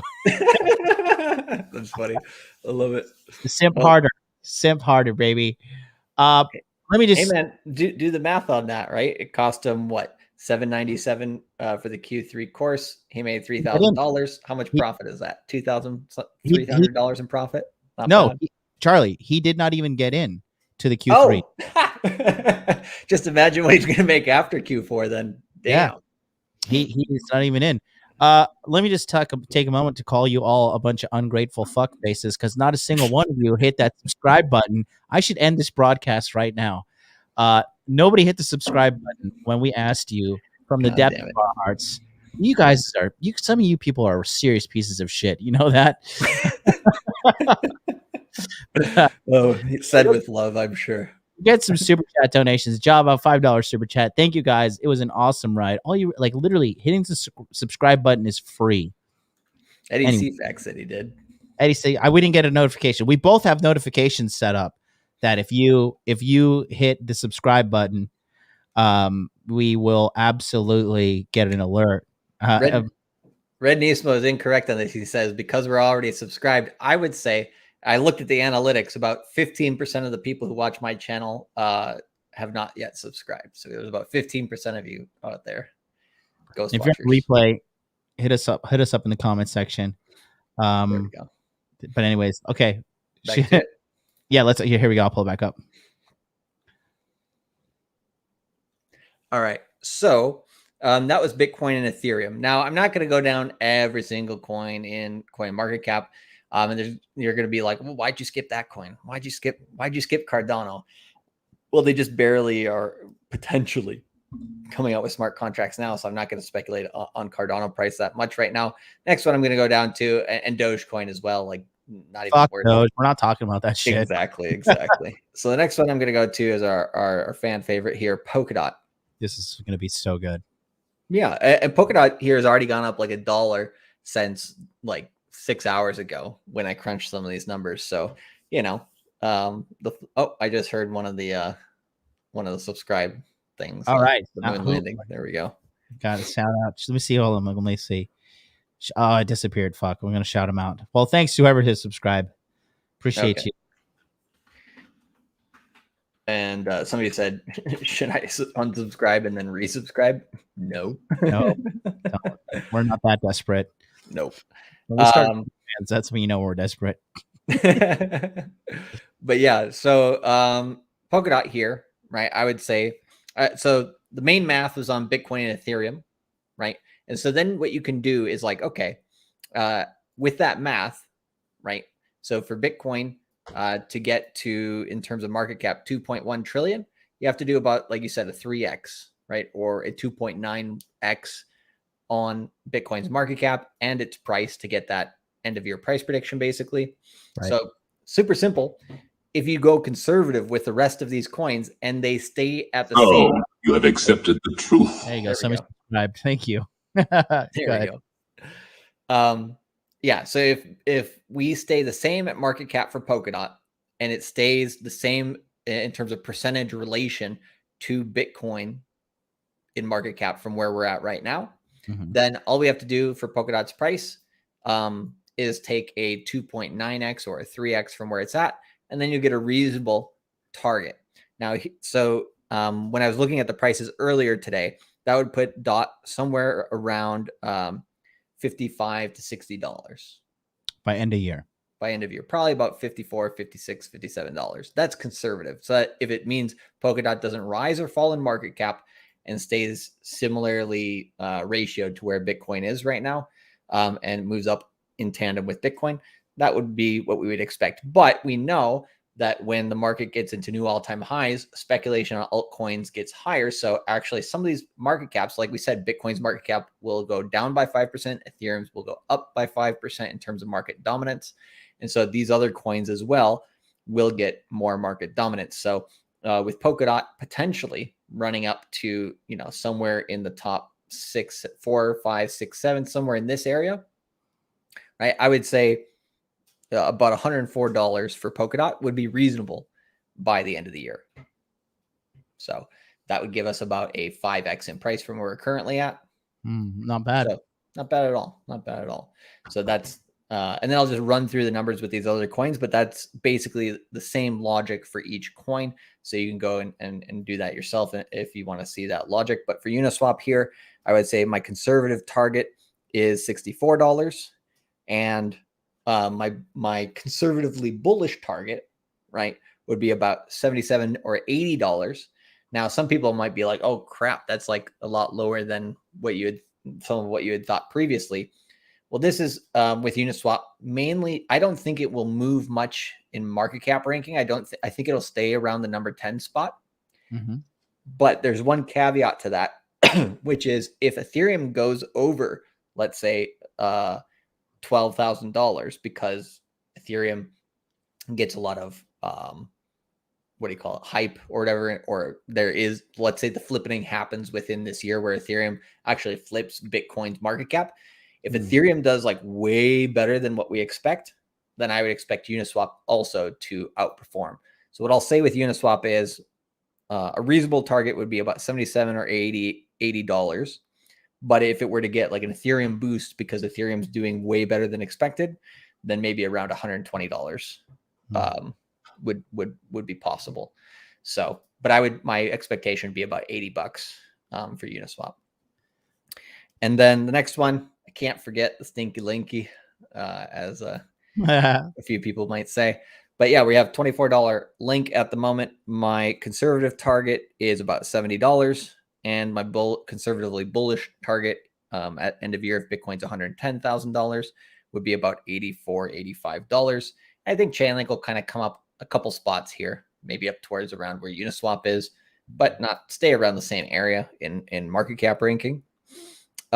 Solana is the next one, which is quite interesting. We got FTX and Sam Bankman-Fried and Alameda research behind this one. So a lot of people who they control a lot of the volume in the market, so they can slosh around some money. And this is a project that they hold dear to them, right? And this one, I would say a conservative target, it's at $35 now, is about $101. But I could see this going even up to about $200, $202. So that would be a little bit, in terms of X's, a little bit more than some of the other coins we're talking about here, right? So that'd be about a 6-7x from the current price. So about $200 would be the high end. So $100 to $200. If you want to say 150, just to put it smack dab in the middle, that might be normal. But like I said, once you get lower in market cap, some of these ranges between the low end to high end, or the low end to mid tier end of where the price could go, it will get a little bit wider as we go to lower cap coins. The next one here that I want to take a look at is Luna, Terra Luna. So this coin is interesting. So if I were to say, like, based on the similar logic to what we did with some of the other coins, I would say this right now is about $15. $50 would be conservative, and about $80 or $100 would be my bullish conservative price target for end of year. But here's what's interesting about Luna is it also has a burn mechanism. So the Cosmos ecosystem, which has a few different decentralized exchanges, as it grows, they need more stable coins. And so the stable coin that's the most popular is called UST. And that stable coin, every time there are more of that stable coin gets printed, or more people try to use that stable coin, the more that Luna supply gets burned. So this could go way higher than expectations, but I would say, the wide range here would be about $80 to $150.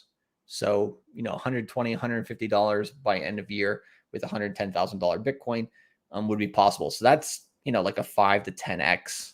I think a lot of we'll just take a look at that that market cap number there on the screen for you guys watching at home, and just look at how minuscule these market caps are in regards. I mean, 6.3 billion is nothing compared to the big picture, and especially like with all the money that they're printing, like these numbers are becoming less valuable. Like, for example, we're over here in Japan, and like the equivalent to a $10 in America is 1,000 yen. And I don't know if America's going to get to that point, but I mean, everybody's a billionaire in Venezuela, right? Isn't that how it works right now? Yeah. So barrels full of cash. You have to look at these numbers through especially based upon your age. Like if you're 40 or 50, you probably think like, wow, $1 billion is a lot of money, right? Compared to a kid that's in his 20s, seeing like $1 billion. I mean, that's like the new 100 million. Yep. Because I mean, the way they're printing this money is just we're not seeing the effects yet, but we've been about 1 year into this rampant money printing, and these numbers are going to move quickly. And like I said, how we shot up to $60,000 Bitcoin, man, that happened so quickly, and we were all, you know what, me and Charlie were talking about it. We thought that we were going to be impervious to like the bull run, the high that is the crypto bull run, and we fell under the spell once again. You know, when these numbers start roaring, it's a whole other ball game, and everything moves really quick, and the high times are a lot shorter than the low times. So you know, we want to just let you know, like when you're watching these market cap numbers, like you have to see it like through an educated financial lens, not like, and I know some of you guys are newer people. I'm calling you normies, sorry, but you guys are you guys are kind of newer people to the market and stuff, and so, and some of you are cleansing yourself of your normie sins by watching us. But you know, these may seem like big numbers to move, but in cryptocurrency, man, this stuff is going to move very, very, very fast. Okay, so that being said, just keep that in mind. I want to catch up on these super chats real quick, Charlie. Gravity Blast 499 says to your channel, I'm not betting against Gavin Wood. And then IG Live Canadian $5 super chat says, what do you see SNX doing for the end of the year? If SNX breaks the derivative space first, it could make it worth so much. Absolutely, Charlie. I know that's on your hit list. Yeah, did you throw it up on the screen? I did. Okay, for some reason. Oh, that's why. For whatever reason, my YouTube is lagging a bit behind. So yeah. Which one of your 700 tabs did you miss it on? Hey man, I got to hold up. So he's asking like, where does he see SNX at the end of the year? Yes. Right. I have that in the list. So patience, sir. Patience. Okay. And Clausey also said 499. What about Pulse and Hex end of year as well? So keep that on there. Yep, I got Hex on here. We'll talk about Pulse along with that. But that, yeah, I'll mention that. Okay. Good to go? Yep. All right. So we got Luna as that one, right? Which we were mentioning. And thanks for Commando in the chat putting, you know, the Cliff Notes version of it in there as I'm putting in each one. And so, yeah, Solana, one of the other reasons why I think it will jump up a lot higher than some of these other ones. I also forgot to mention this is I think right now it's 14 in market cap. I think this will be a top 10 coin in market cap at that point as well. Let's see here. Then Luna. Yeah, I think Luna right here in terms of market cap's number 20. This one could jump up towards the number 12, 13, 14 spot. So that will also increase more. And then with the burn, that's like 3 positive things all in one for Luna. So Luna is actually one of the ones that has some of the bigger growth rates possible by the end of the year compared to some of these coins. The next one on the list was our friend Aave. So here at number 27 in market cap ranking at $325. This one's not a huge wide range, I guess. I mean, I guess it's a little bit wide, but the conservative target on this would be $925. But my end of year price prediction on this, because I think it will go up to the top 15 in terms of coins. Right now it's at number 28 in ranking. I think this one will be about $1,850. So could say about $1,900 or $1,800 for Aave at the end of the year. Currently $325. Not too shabby. Not too shabby at all. Next one that I wanted to get into. Some people might be annoyed that I skip FTT because I do think it is a good token, but I'm going to. Next one we got here. I like Atom as well, but I don't think it has it because it has basically infinite supply. I don't think it has as much juice in it as other coins. Axie is one that I would be interesting to do some moon math on, but I'm going to skip it as well here today. The next one that was on the list was Kusama. Not doing the Shiba Inu. No Shiba Inu either. Shiba Inu. Fuck Elon Musk. Fuck Dogecoin. Fuck Tesla. There we go. So jumping over here to Kusama. So there's a lot of good coins in between here, right? Here's UST that I was talking about in terms of Terra and Luna. But anyways, there's a lot of good coins with it. There's a lot of shit coins, but there are also some good coins within there that we're skipping. But, you know, just going to the some of the favorites. So Kusama, right? We've been talking about this coin since it was $7 about 1 year ago. Literally summer of 2020. This thing was $7. It's currently $211. So how many X's is that? A lot. Like a third. That's like a 30x basically. Yeah, almost. No, it And is 30 yeah, times 7 is 21. 30x. yeah, exactly. There you go. So Well, this one, I'm being pretty conservative on this one as well. I'm thinking, this actually moves up from about 55 in market cap towards about just on the edge of the top 25. And conservatively, I would say this gets back to its $605 all-time high, or around that $600 all-time high. But I'm pretty sure that this would crush that, especially if it gets up to number 26 in market cap. So as long as it increases in market cap above 55, I would say a $1,200, $1,200. So just add another one on top of this, $1,200 Kusama by the end of the year would be bullishly conservative. say that again. 3,000. 1,200. 1,200. Okay. Yep. So about a 5 or 6x I'm okay from the with current price. And this is end of year, right? Like we said before, not end of bull market. I still do think these will go quite a bit higher than this by the end of the bull market. Next one here, we have a handful more. The next one here is Celsius. All right. And this one, I think most people already know what I will say here. I would say if it, yeah, $14,000 currently at 580. This one at the end of the year, if it's staying at 65 in market cap, it'll only be like about around $20. So that's my like absolute bare like conservative price would be $17 to $20. But I expect this to move up in market cap as well with Bitcoin and Ethereum moving up. I would expect it to move up to somewhere around like the top 25 in market cap.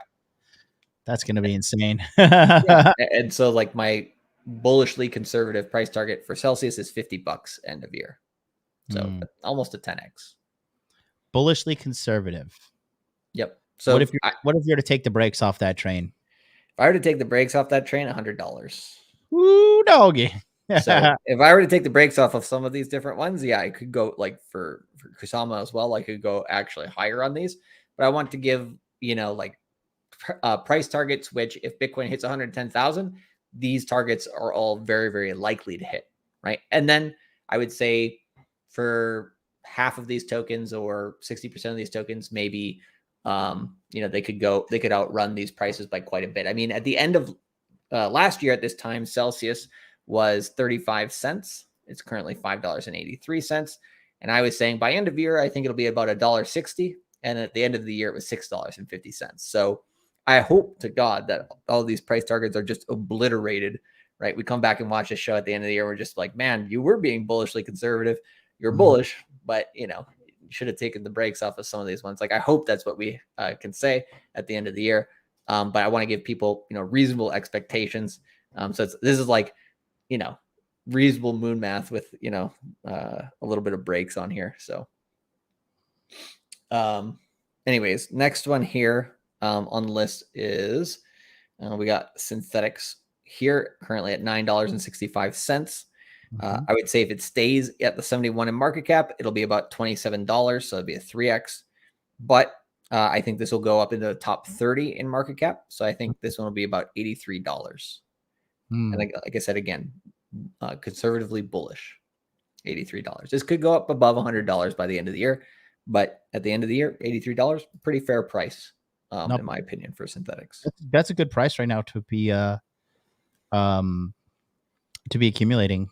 Synthetics has been a little bit of an underperformer this year, but now that it's at this price, and based upon the functionality of the coin, and I mean, like I said, all they need, the market cap is laughable to fucking $1 billion. Like all they need is like a tweet from Elon Musk or Mark Cuban, and then like buy a powerhouse, and then boom, you're free money.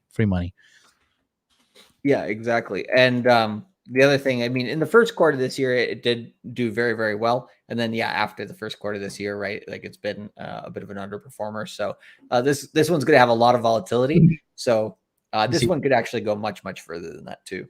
Al Bundy's in the chat says, all I know is I never have to sell women's shoes again. I'm finally a free man. I love it. That's great. Oh my God, I love it. God, this is crypto. People like this. That's why I love being part of this community. I love being part of this movement. It's just fantastic. So here we go. Look, we thank you to Commando 1529, doing a great job. Says end of year prices so far: Bitcoin 110,000, Ethereum 11,000, Dot 100, Uniswap 80, Link 80, Solana 150, Luna 120, Aave 1900, Kusama 1200, and then we got Celsius. $50 is the conservative bull, and Synthetics is $80, 83 dollars precisely. Yep. At the end of the year. And yeah, life is good. We can buy some buildings. Then we got 3 more on the list. And these ones are going to be interesting because they're a little bit more wild because they're not in the top 100. So like I said, when you're in the top 100 in market cap, especially like, the top 20 coins, because we're basing this on logic related towards market cap growth, and then supply of the coins and so on and so forth. So the top 20 coins can suck up a majority of the crypto market cap. Anything between about 50 to 150 in market cap ranking tends to be kind of middle of the ground.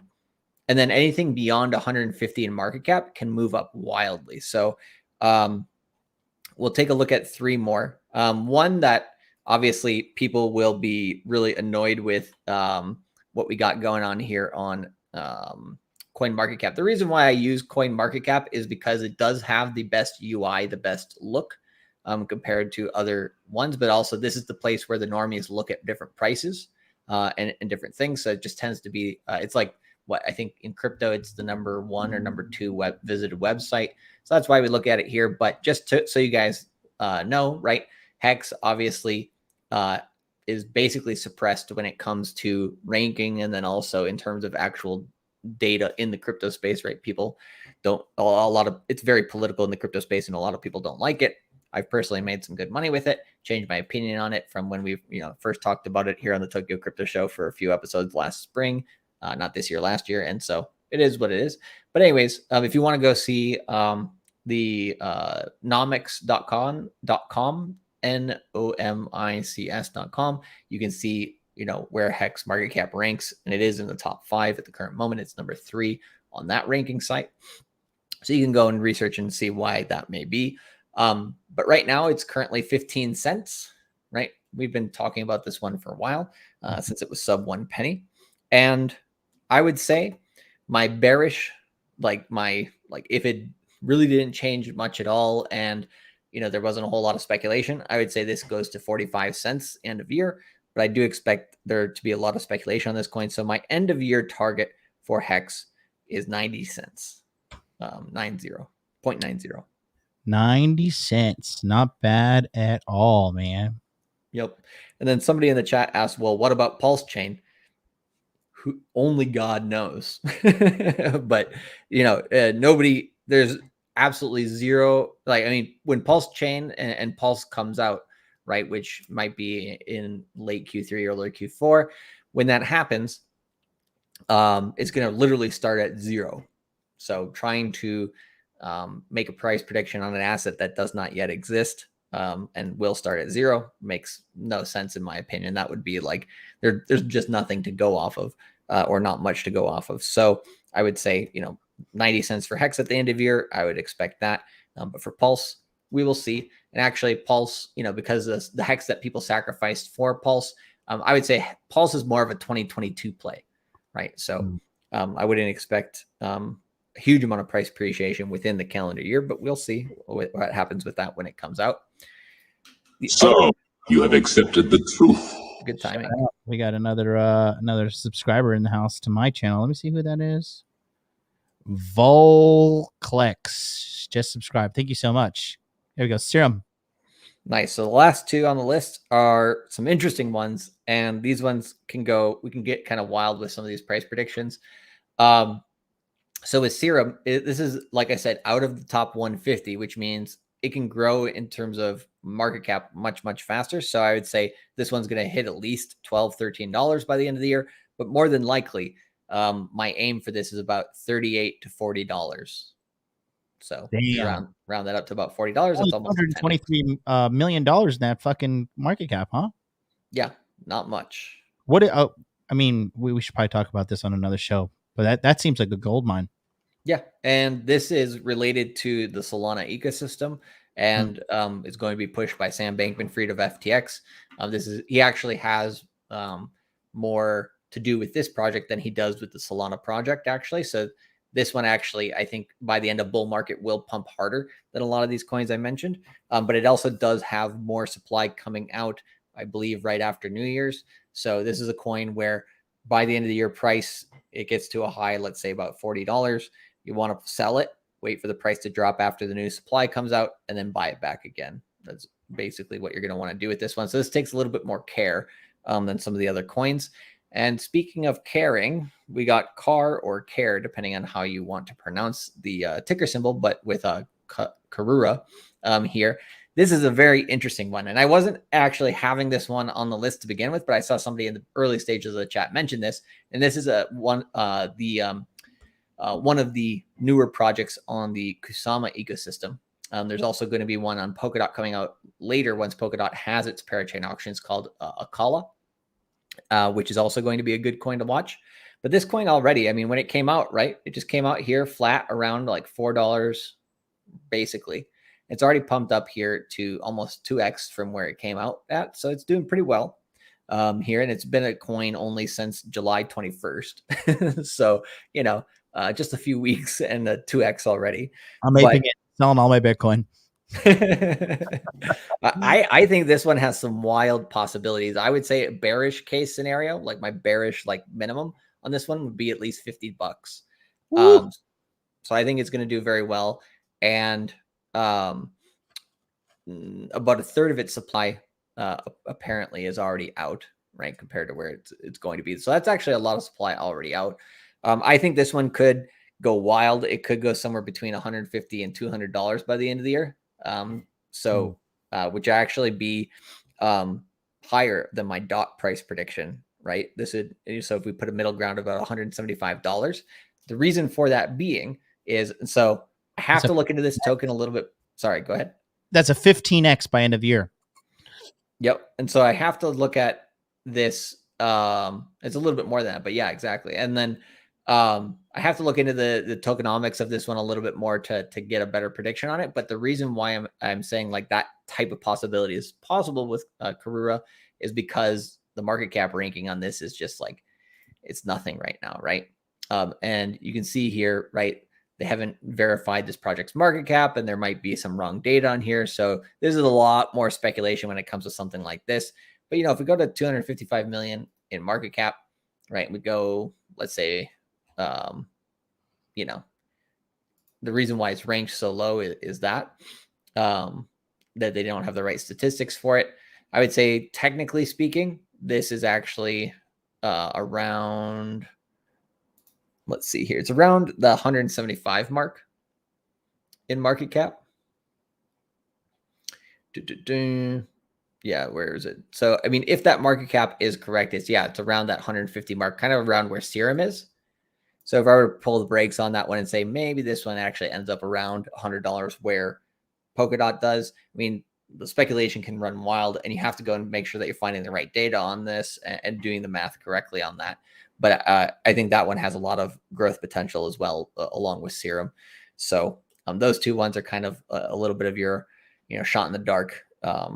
You know, just buy them and see where they go if you like them. But, you know, there's a lot of coins in this list, and, you know, don't necessarily recommend looking at them all or buying them all, because we don't recommend you to have more than 10 coins in your portfolio at any given time.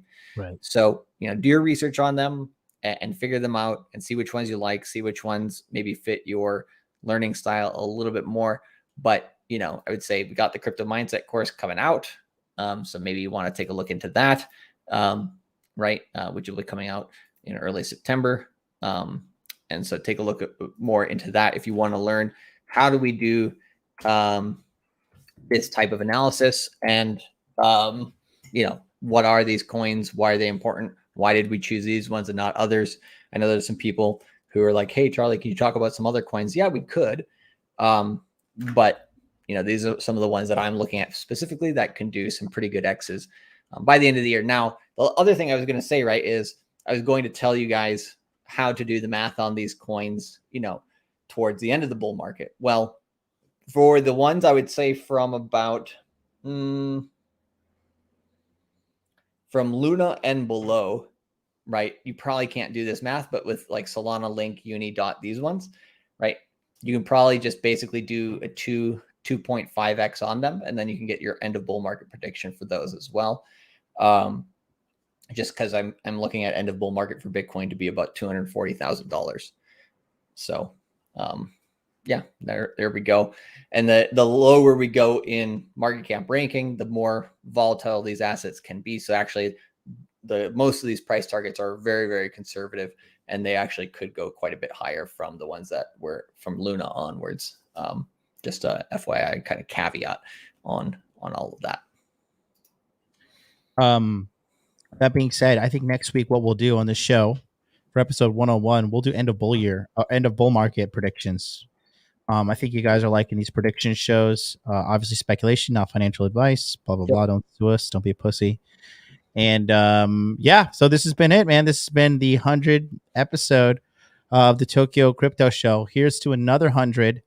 You know, who knows? We might bring some other people into the fray, if you will, because it's going to be hard to keep our attention